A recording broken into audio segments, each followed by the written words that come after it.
Are you carrying a big load in your back? Come to me, says Jesus. I'll give you a rest.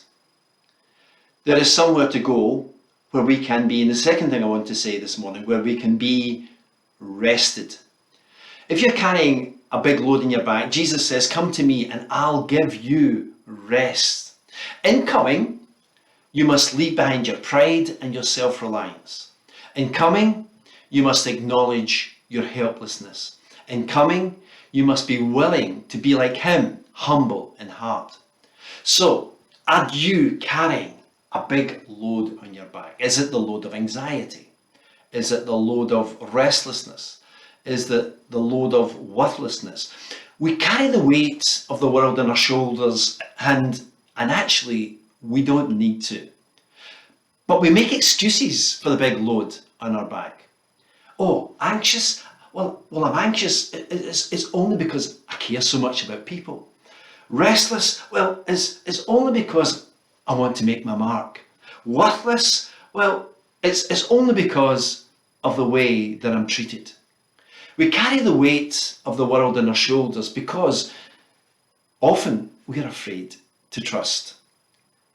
We want to be important, we desire to be important, but we end up full of self-pity. And so these things get in the way and we carry loads that we don't need to carry. If you want rest, we need to try a little less and trust a little more. Did you get that? If we want rest, we need to try a little less and trust a little more. Or maybe I try a lot less and trust a lot more. Whatever applies to you. Joyce Meyer says, when we try to do everything in our own strength and leave God out of the equation, we just get worn out and frustrated by our mistakes and failures. But when we lean on God, we actually enter into his rest and enjoy our lives, no matter what our circumstances may be.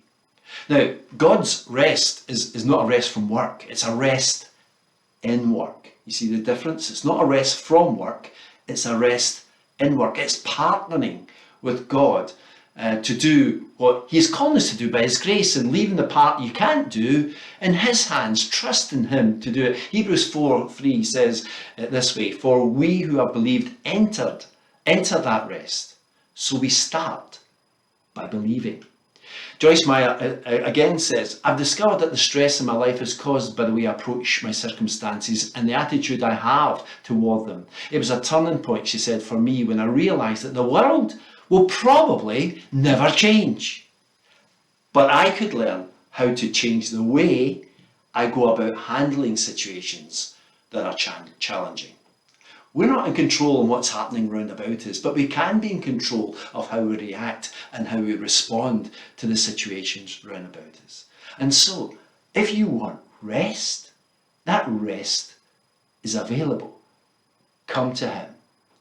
You don't need to carry those heavy burdens any longer. Come to him. Trust him.